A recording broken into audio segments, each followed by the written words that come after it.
Hey everyone, today I'm going to be doing a video talking to you about this scope I have up here on top of this C308.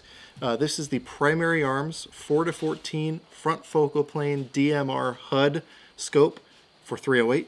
Now that's a mouthful, but it means a lot. There's a lot to know there. This is actually the third 4-14 scope that I've shot from primary arms. I have their old R grid, which I love. Unfortunately, they're not able to make it anymore, but they have a new model coming out. I have their DMR HUD in 223, and then I have this one in 308. Now, what I'm going to start with by doing is just run over the features of this scope, probably bring it in a little bit closer so we can talk about it, and then we'll talk about the reticle in it and see what we can do at some longer ranges with this scope on this rifle. So I'm just going to work from the front up here all the way to the back. Now this one, I do not have a sunshade or anything installed, but it is threaded. So if you had a kill flash or a sunshade you wanted to put on the front of this, you could. It does come with bikini covers that go over the front and over the back here. They're not the type that you can shoot through. It completely covers it up. I usually just take them off entirely. You can get scope caps that will fit over these. I have those for my 223 one. We have not a super large objective here, which is a good thing because it means you don't have to worry about this coming in contact as far as mounting this thing low on a rifle. Obviously, this one's a little high up because I have a Aero Precision lightweight mount here, which is set up for ARs, so it gets it up higher. But I kind of have to do that to be able to clear this rear sight back here. So it is what it is, not super ideal, but as you'll see, it still works. So again, a decent sized bell up here. I believe it's a 30mm tube. If I get that wrong, I'll make a note of it. But a 30mm tube here, which allows a lot of light through it, as hopefully I'll be able to demonstrate here in a minute. Now, moving back is where we start really getting into the fun stuff. So there's a bunch of knobs up here on the front, as well as a knob back here. But we have our elevation and our windage turrets. Now, one click is 1/10 of a mil. So just FYI, this scope is in mils. It is not in MOA, which personally I kind of like mils. They work for me, so I'm happy with it. Now you have some really nice visuals here on the side, big numbers so you can tell how many mils you're going. Obviously 10 clicks is 1 full mil, and those are marked out on here. If you wanted to, you could loosen up the tops of these turrets and then rotate it, and so you can zero them out once you have this thing zeroed, so that if you did want to make adjustments for wind or whatever, you could, but I would not recommend doing that because of the reticle, and again, I'll go a little bit more in depth into the reticle here in a minute. So you have the elevation and the windage here on the sides, and then we have our parallax adjustment, which goes all the way from, actually, 20, let's see, what's the lowest? 15, oh no, it even has a 10 yard. The closest I've shot this thing is 25 yards, and nice crystal clear focus at that, and fixes the parallax just fine. And then obviously it goes out to infinity, but the last marking before that is 1,000. Now I have not shot this thing to 1,000 yards, but the distances I have, again, I've shot these, the 5.56 one I've shot to 500 yards, and again, the parallax adjustment was dead on with the distance I was shooting, and it worked very, very well. So that's a really good thing. Moving back, we have this other knob here, which is actually for the reticle, which is illuminated. So you have, it goes up to 6. So unfortunately it doesn't go all the way up to 11, but it goes up to 6. And that's partly because there's actually an off position in between every setting, which is pretty neat. So the reticle is etched into the glass, so you don't need it to be illuminated to use it, but using this knob, you can illuminate a portion of the reticle, and then again, if you want to turn it off so you can quickly go back to that setting, there is off positions in between each number, which makes it really, really easy to go straight from off to whatever your desired brightness level is. So again, really cool thing, and it takes 2032 batteries, just like most like red dots or pretty much all the primary arm scopes for that matter. Moving back, we have the power level adjustment knob here. So we, again, go all the way down to 4 power and then all the way up to 14 power. Now, because this is a first focal plane scope, no matter what power you're on, it'll do what it's supposed to do as far as getting you on target. So I guess at that point, we might as well, actually, let me finish out here. You do have the little adjustment knob back here just to focus it to your own eyes. which is a good thing. Once you have this set, you really don't need to play with it. So just get it to where your eyes are and you'll be good to go. But with that, let's go ahead and start talking about the reticle that this thing uses. Now I'll go ahead and try to get the camera behind this thing so you can see what I'm shooting at, but I'll definitely be rolling in pictures of like a high-res version of this reticle because, in my opinion, Primary Arms is making the best reticles on the market, hands down, compared to anybody. I'd put them up against anybody. This one specifically gives you a lot of really, really nice features. Now, if it's your first time looking through a scope like this, you might think it's a little bit busy, but again, once you have spent really any amount of time with it, you get used to that and you really start figuring out that reticle, and it makes it hard to go back to anything else, frankly. So working in from the sides, you have the markings to judge distance on a man-sized target. I believe it's foot to the top of their head. On those lines tells you what distance they're at, and then going down the center stadia line for those distance markings, it's shoulder to shoulder on a man-sized target at those distances. So you have either, if they're standing and you get a full profile of them, you have that ranging feature, and if they're straight onto you or maybe prone or something like that and you can only get shoulder to shoulder, you still have that ranging ability there built in. Now out to 600 yards, one of the cool things is it has basically the hold markings for a person running, jogging, and walking. So depending on what a person's doing, or for all intents, for practical purposes, if you're shooting a competition, you have moving targets going across the range, you can use that as your holdovers. So whether you want to lead or do like the ambush style of holding over, you can use those markings to know when you need to pull your shot, which is a pretty cool thing. And then going from the 300 yards all the way out to 1,000 yards, you have the wind holds for a 5 mile an hour and 10 mile an hour winds respectively for a full value wind going either left to right or right to left. So again, while it may seem pretty busy at first, I really love these reticles. And what I'm going to do also is I'm going to link to you a video where Dimitri from Primary Arms, the guy who actually develops these reticles, goes a little bit more in depth as to the description of how to use that reticle, just so you can, again, fully appreciate all the features it gives you.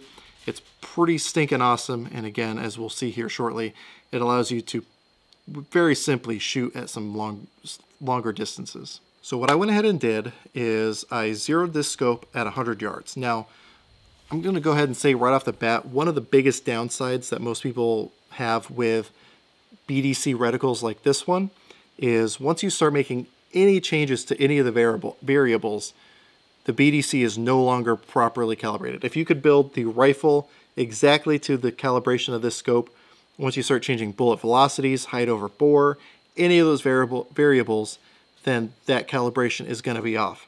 Now, I recently learned about an app which pretty much solves that entire problem. So the app is called the StreeLock. I'll have the name here on the screen somewhere.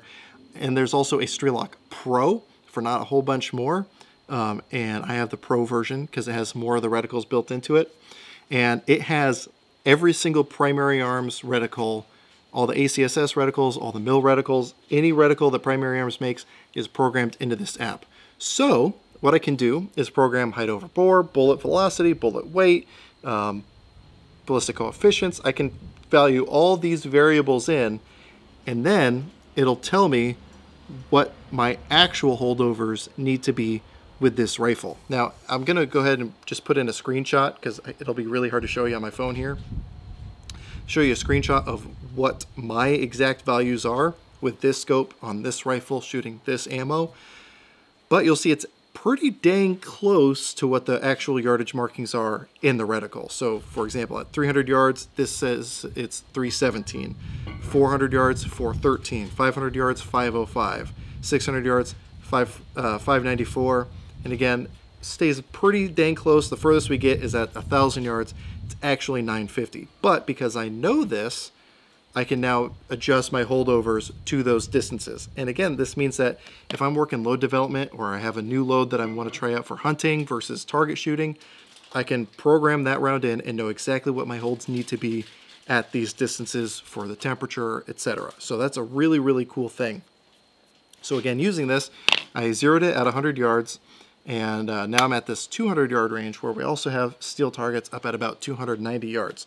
So what I'm going to go ahead and do is take some shots with this thing at 290 yards using 150 grain ammo, which shoots about 1.5 inches out of this gun. And the smaller steel that you're going to see is about 6 to 8 inches, somewhere in there. So that gives me a little bit of wiggle room. But let's go ahead and see if we can get on steel pretty quick with this scope. Oh, you're up in the shadows now. Yeah. So should have painted those. I know. I have spray paint, but As do I. it will be all right. Fortunately, the sun will hit that bullet and follow it most of the way. Right. Should look cool on camera. All right, I'm gonna go for the small guy. Okay. I can't even see it. Spot ready. Shoot already.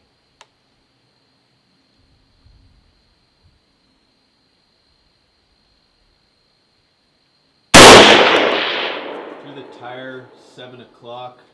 You're probably this deep in the tire. Okay.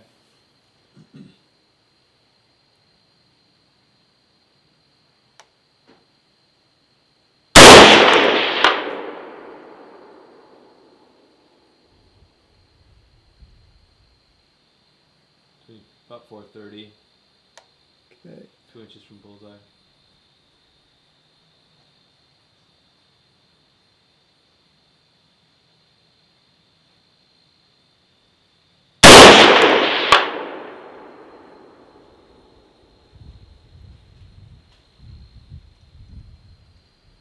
It's either 9 o'clock or closer to bullseye. Okay.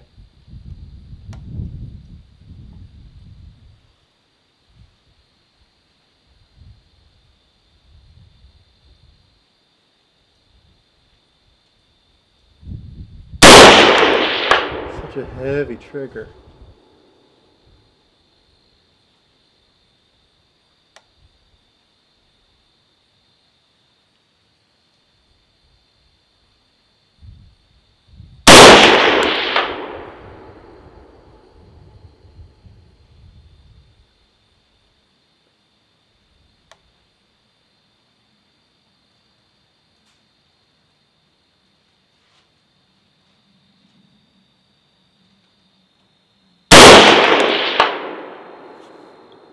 Sure you don't want to take some shots? I'll hit it once or twice. All right. I remember from looking at your thing that you're in a difficult spot on that reticle for this distance. Yeah, so what the actual hold is, so if you look at where the stadia line starts below the crosshairs, or below the chevron, I'm putting the top of that stadia line at about the lower third of that plate. Yeah, it would have been about where I guessed. From looking at the app. Spotter up.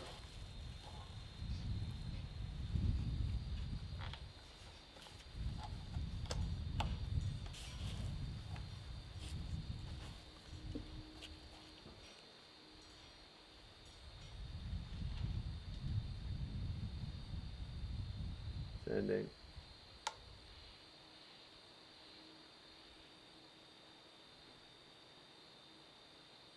Nailed it. Looked like a dead-on bullseye. Damn right it was.